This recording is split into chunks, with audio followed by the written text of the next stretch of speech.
Hello, everyone.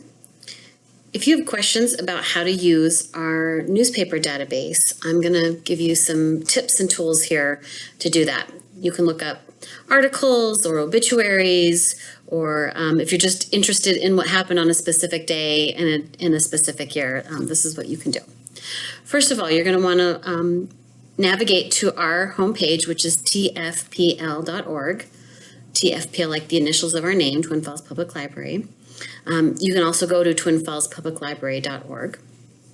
And once there, you should get this page here with our cute little logo up at the top. On this page, you're going to scroll down just a little bit, and you'll notice off to the left, we have a section that says Featured Resources. And these are a lot of our digital resources that are available, including our ebooks and e-magazines and everything else. And a little bit more than halfway down in that section is a link that says newspapers. So go ahead and click there. Okay, once you've clicked newspaper, you're going to arrive at our newspaper archive page. You'll notice there's a number of search fields just under the title. We're going to come back to that. Below that is find publication by date search. So if you know the exact date of an item or an article that you're looking for, you can put that date in that box and then specifically find that edition. Below that is just a listing of all the different publications that you have access to through our database from 1904 to 2013. I'm going to ignore that for right now. You're welcome to browse through that, but we're going to do some searching first.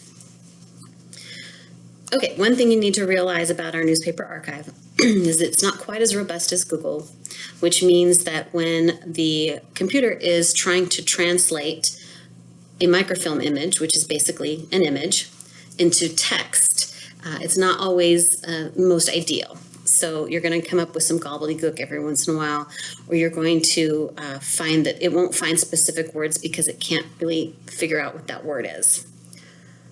So we ask you to be patient.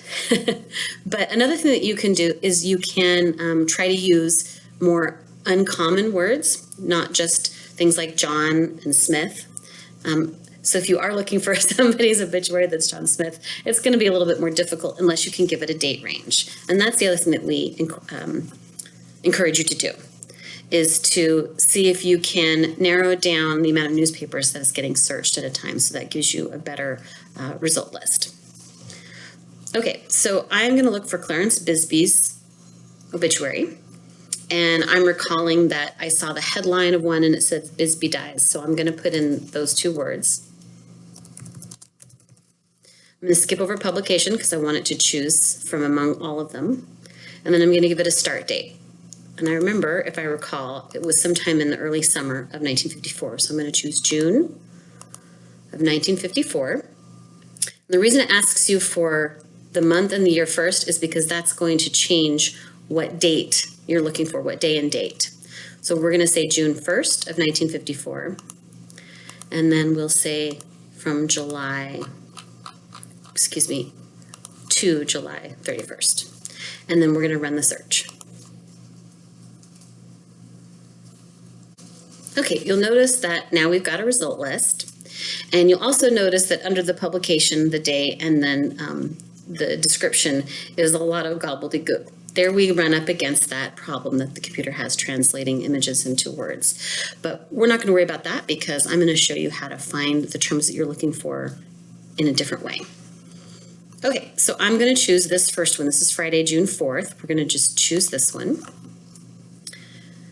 And it's going to open up another window that gives us access to the entire paper. You'll notice here it says pages 1 through 12, and then you'll notice the cursor over here. We can scroll through the whole paper. So I'm going to want to go ahead and search for what I'm looking for. So a really easy way to do this is to download this document and open it up in Adobe. So up here at the top on this taskbar, you'll notice that there's a little down arrow. Go ahead and click there, and then ask it to open with Adobe.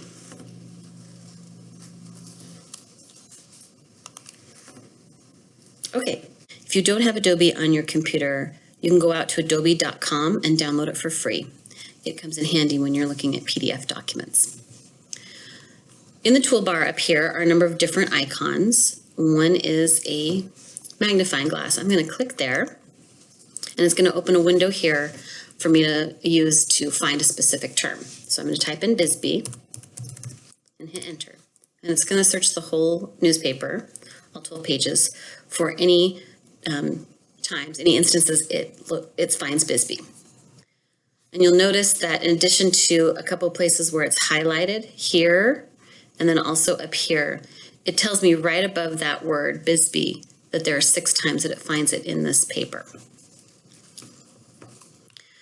So looking at this page, I can see a funeral notice. It looks like the funeral notice was for Monday. So the obituary could be in this paper. And I'll also notice up here that this looks like it's just paying tribute to him. He died Thursday. So if I click this box, the find box again, and click next, it'll cycle through all of those instances. It looks like his sister's on the way. Looks like I've searched the whole document. I'm not finding his obituary. But the one article said that he died on Thursday, and I'm looking at Friday's paper. So maybe I want to go ahead and look at Thursday's paper instead. So I'm going to go ahead and exit out of this and go back to the web page. Okay, so now I'm back to the web page where I pulled up that edition of the paper. And I have a couple of choices to go back to Thursday, June 3rd. I can use my browser back button to go back to the result list, but I might have to scroll through a number of other results to get June 3rd.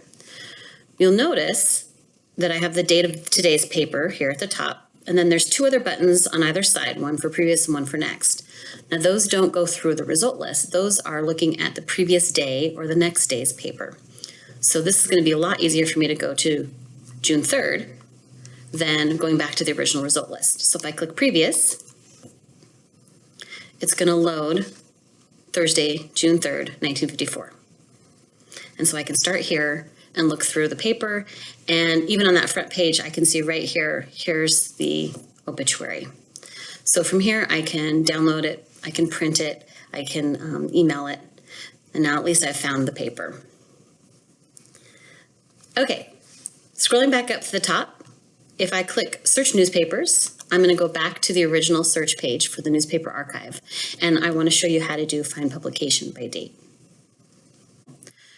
You're going to use this field here, and all you have to do is to plug in the correct month, and again the year, because that will populate the month with the correct days and dates.